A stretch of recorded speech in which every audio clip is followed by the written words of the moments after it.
قیامت کے دن جب دوزخ کو لایا جائے گا، اس کے خوفناک چنگاڑ سن کر نبیوں سمیت تمام انسان گھٹنوں کے بل گر جائیں گے اور گڑ گڑائیں گے، ربی نفسی نفسی، ربی نفسی نفسی، اے اللہ مجھے بچا لے، اے اللہ مجھے بچا لے۔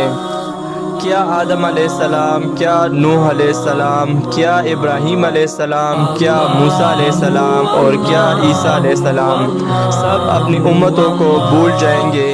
سب کو ایک ہی التجا ہوگی، ربی نفسی نفسی، ربی نفسی، اللہ مجھے بچا لے، اللہ مجھے بچا لے۔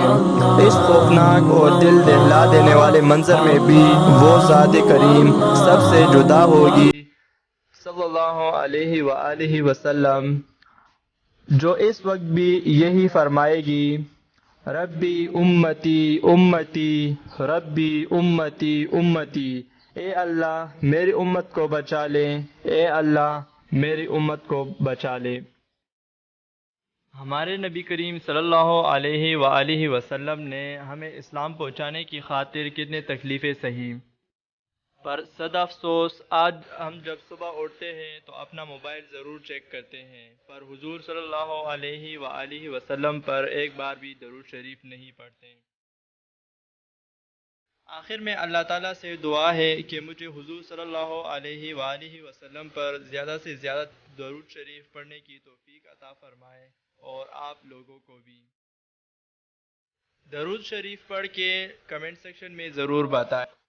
اور دوسروں کے ساتھ بھی شیئر کرے تاکہ وہ بھی حضور صلی اللہ علیہ وآلہ وسلم پر زیادہ سے زیادہ درود شریف پڑھیں۔ اچھی بات کو سن کر دوسروں تک پھیلانا صدقہ جاریہ ہے، اس لیے آپ بھی صدقہ جاریہ میں اپنے آپ کو شامل کر لیں اور دوسروں تک اس ویڈیو کو پہنچائیں۔ ویڈیو پسند آنے کی صورت میں لائک کیجئے، شیئر کیجئے، اور اگر چینل کو سبسکرائب نہیں کیا ہے تو چینل کو سبسکرائب کر کے نوٹیفیکیشن آن کر دیں